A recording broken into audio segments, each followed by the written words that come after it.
Hey everyone, welcome back to another video. And today we gonna talk about a topic I've been meaning to get around to for months. Really since I started this channel actually, and that's going to be about God. Yep, we're going to be talking about God. Now, God is a mysterious entity worshipped among many members of the Order, and has played a significantly antagonistic role throughout the Silent Hill series. She is often mentioned in the games revolving around religion, rather than games such as Silent Hill 2 and Silent Hill Downpour. However, that is not to say that God is not a major character in the story as a whole. She may be responsible for giving Alessa Gillespie her supernatural powers, as well as watching over the town of Silent Hill, Maine, and influencing the area with otherworldly phenomena.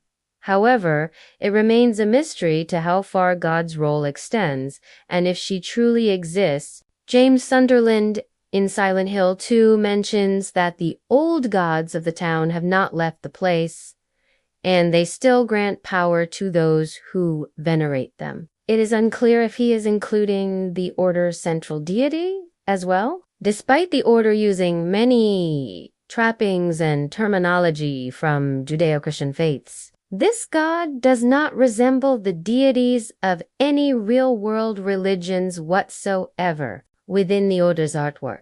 God is often represented as an orange-haired woman draped in red robes. The goals of many of the series' antagonists revolve around initiating her rebirth, hoping to bring about the apocalypse, and through the destruction of humanity, a promised paradise. She is the central deity of the Holy Woman sect. God is also known as the creator of paradise, Lord of serpents and reeds, and the Holy Mother. There is a document in Silent Hill Origins referring to the Order's god as Samuel. The Order is never explicitly seen calling the god that, but it's speculated that this document in Origins was written by an outsider, according to a memo in Silent Hill 3. Opposers of the cult and other outside groups gave Order gods various names not used by the Order itself. It claims that the god of the Order was given a name of a demon. This demon could be Samuel, also known as the Incubus. In context, it would make sense that Dahlia would refer to her own god in the first game, because she wants to fool Harry Mason into believing she is not a cult, according to the Order's beliefs. And unlike the Genesis account of creation and other stories from religion where a deity creates humanity, humanity apparently existed before God. Here, people knew nothing but pain and hatred, seeking salvation from the world around him. A man offered a prayer and a serpent to the sun. A woman offering prayer and a reed to the sun, asked for joy. Taking pity on a world consumed by sadness, the pleas of these two people breathed life into God, and from them she was born. The world, as it was then, had no understanding of linear time. So, the first thing God did was establish a linear, measurable time, separating it into day and night. After this, she outlined to humanity the road to salvation and gave the world joy. Because people weren't able to die, God took away their immortality and created death. The reason for this was so people could know the freedom and liberation that comes from death. Although God plays a substantial role in the Order's true endgames, it is unclear as to what exactly the nature of God is, and as to how she's connected with the supernatural phenomena of Silent Hill. God's creations, actions, and desires are more suggestive of a demon and or antagonistic dark goddess rather than a truly benevolent ruler of light. Nevertheless, she does indeed possess some literal form of power over light, as in photokinesis, as evidenced through the incubator. Through the course of the Silent Hill series, God as a being is rarely explored in depth. Rather, players are shown the order acting in her stead, following what they consider to be her commands. Through their actions, God is portrayed as a strict being, demanding unwavering faith and devotion from her servants, as well as various forms of sacrifices. In exchange, she seems to grant her followers rather bizarre powers, an example of which is Claudia Wolf and her ability to conjure shifts between worlds by examining the Crimson Ceremony. If that work can indeed be attributed to God, then she is painted not only as strict, but vengeful as well, promising wrath and bitter vengeance presumably on those who fail to heed her call. Another possibility is that God is in fact a construct of the combined beliefs and perceptions of the people involved, much like the monsters may be as well. If that be the case, then there are no actual supernatural beings influencing the town, but rather an inexplicable phenomenon which merges reality with the subconscious thoughts of human beings.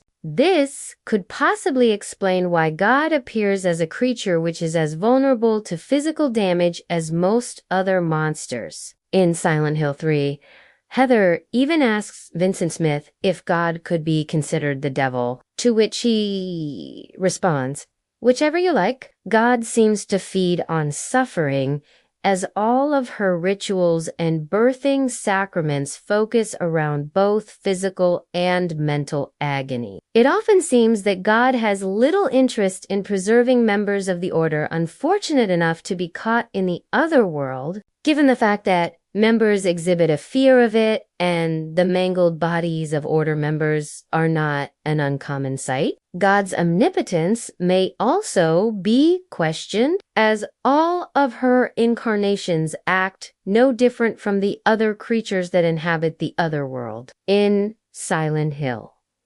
Homecoming, God is presented as a malicious being. 150 years ago, the founders of Shepherd's Glen sought to separate themselves from the Order for reasons unknown, fearing retribution from God.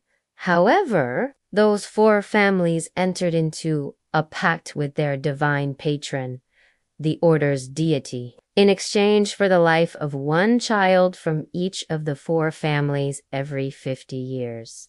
They and their new home would be spared from her wrath. When Alex Shepard inadvertently drowns and kills Joshua Shepard, the pact is broken and Shepherd's Glen becomes entwined with both the fog world and the other world as part of her wrath to the now damned town. So yeah, that is God. As you can see, not much is actually known about her, and she is a pretty mysterious figure. However, that does not stop her from being one of the main driving forces behind the plot of the entire series, especially in the games that revolve around religion. Of course, God is not the only deity referenced throughout the Silent Hill games, as there are a number of other religious figures that are either explicitly stated or heavily implied to exist. For example, in Silent Hill 3, it is heavily implied that the devil himself exists and that he watches over the town of Silent Hill. However, that is going to be a discussion for another video. This one is going to be about God specifically. So, yeah. Let me know what you think down in the comments below. Do you think God is an actual being? Or do you think she is just a figment of the townspeople's imagination? I personally believe that God is a real entity, but I do think that she is more akin to a demon than an actual God. But again, let me know what you think down in the comments below. Anyways, that is all I've got for this video. Thanks everyone for watching. If you liked it, please leave a like. If you didn't like it, I guess this button works too, but let me know why down in the comments below. Thank you. Everyone who has liked and subscribed, you guys are helping me out so much. I appreciate it. I will see you all next time. Bye.